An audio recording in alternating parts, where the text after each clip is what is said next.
Hollywood North, a six-reeler, based, as they say, on true events. First reel. You know how you feel when you don't know how you feel? That's how I feel.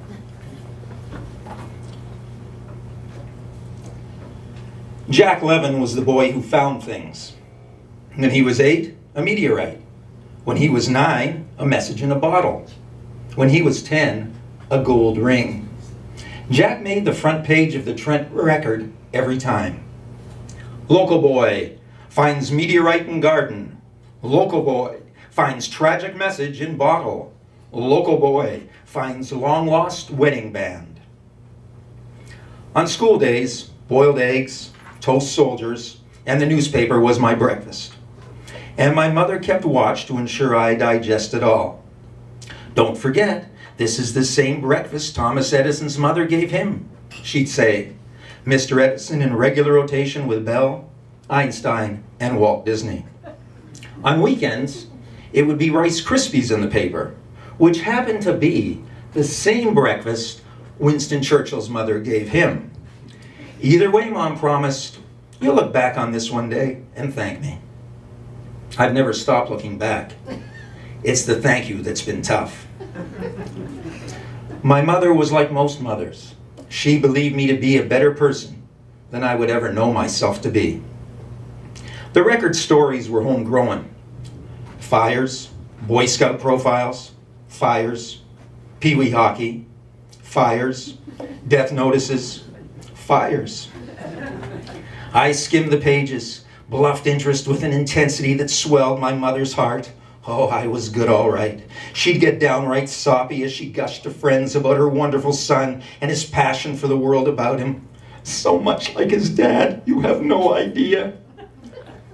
In fact, I retain no specifics, save for the life and times of Superman, Beetle Bailey, Mandrake the Magician, and Jack Levin.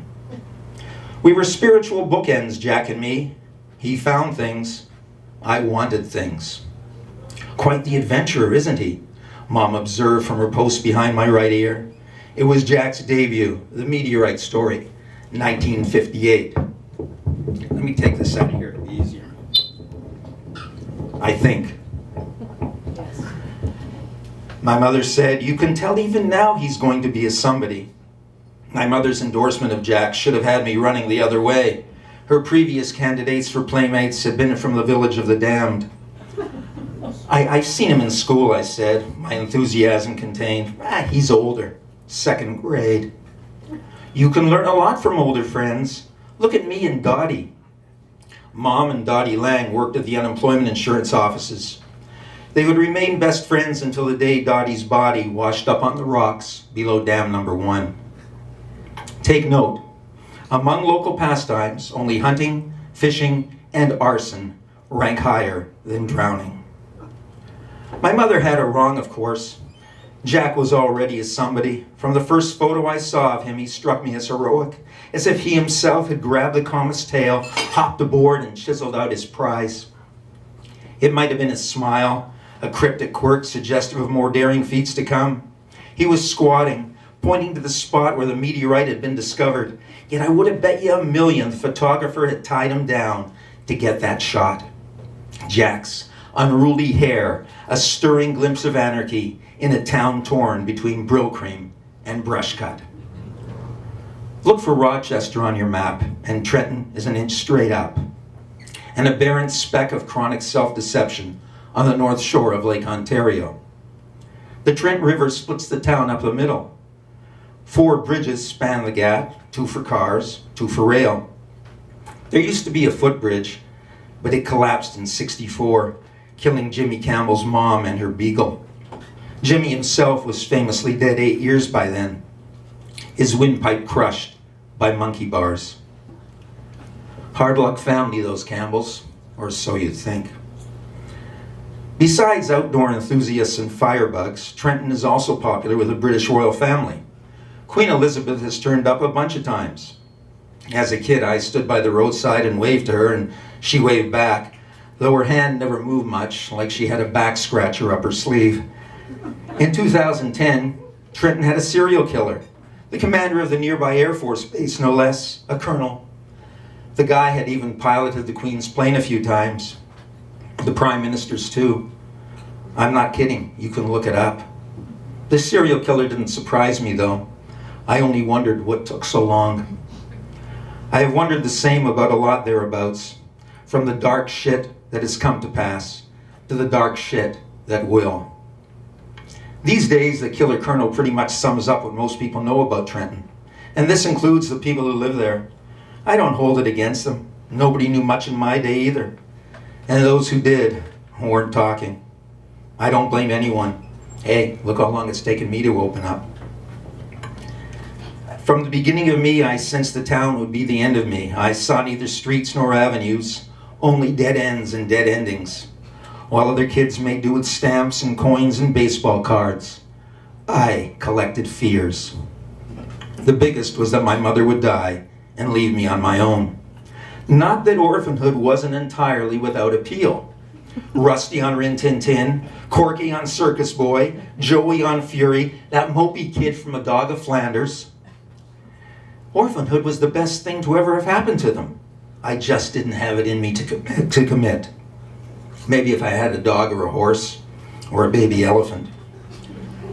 Every town has its history. Every town has its secrets. Trenton's secret is its history. Now I'm now going to skip ahead a little bit.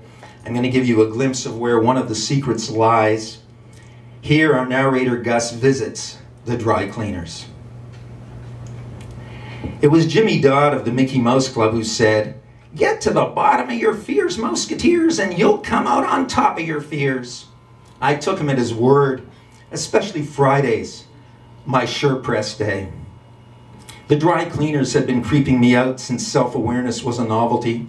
When Mom would lift me in my stroller through Mr. Blackhurst's door, my wide watchful eyes and stupid whimper, the enduring takeaways. Stupid because, come on, this was no butcher shop, no fairy tale fricassee of tails and carving knives. This was SurePress, where cleaning was alleged not to extend to skinning and quartering.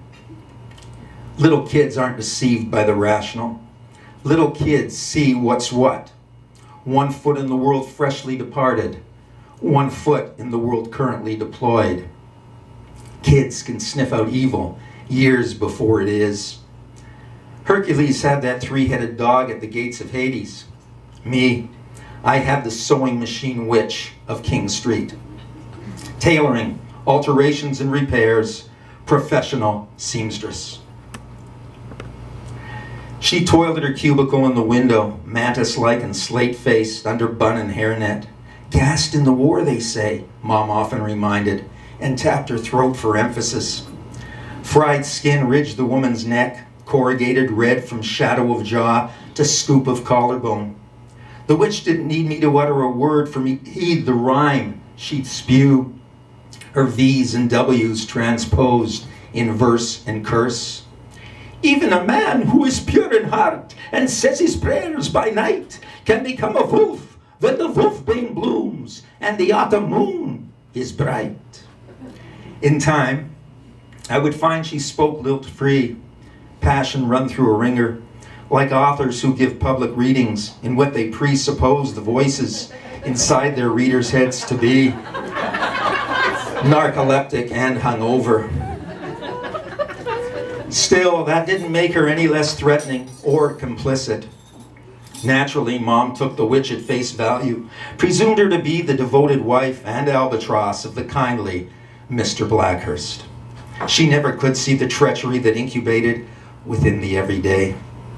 Mom thought she was watching out for me, and all along it was me watching out for her. The bell above the door jingled as I entered, the opening note of what I took to be the theme to my death scene. Deep within, vipers hissed, the steam press. Worse, the place reeked of morgue, cadavers trashed on formaldehyde. Not that I'd ever set foot in a morgue. Closest I'd come was Wilmot's funeral home. When I was 4, my father slipped in the bathroom of a Texaco station in Oshawa and cracked his head open on the sink. Rumors, though, pointed to the toilet. Cops figuring death by sink, a softer blow for Mom and me. I slung the pillowcase onto the counter, shook out Mom's blouses and skirts. I cleared my throat. Is Mr. Blackhurst here? The witch swiveled to her side table, sifting, shuffling, spools, chalk, a jumble of buttons in a White Owl cigar box. Hell, maybe I wasn't really here. Maybe I was dead and had yet to be informed. The dead would be the last to know they were dead, right? God was a smart guy. His plan for the afterlife would in all likelihood incorporate a learning curve. Trailers, cartoons, comedy short, a newsreel before the main feature. Something like Abbott and Costello meet the Heavenly Father. It's my mom's cleaning, I said, as if the witch might dance a jig at the news. Options exhausted, I tapped the chrome service bell. Ding, my tinkle, half-hearted. The steam press fell silent, and suddenly a trapdoor swung open beneath my feet, and down, down, down I plummeted, thus joining the ranks of the inexplicably vanished, to the eternal dismay of my poor grieving mother. Wait,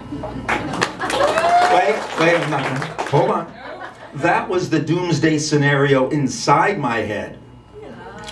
And it would have suited me just fine too, in light of all that would transpire outside my head, the turns my actual script would take.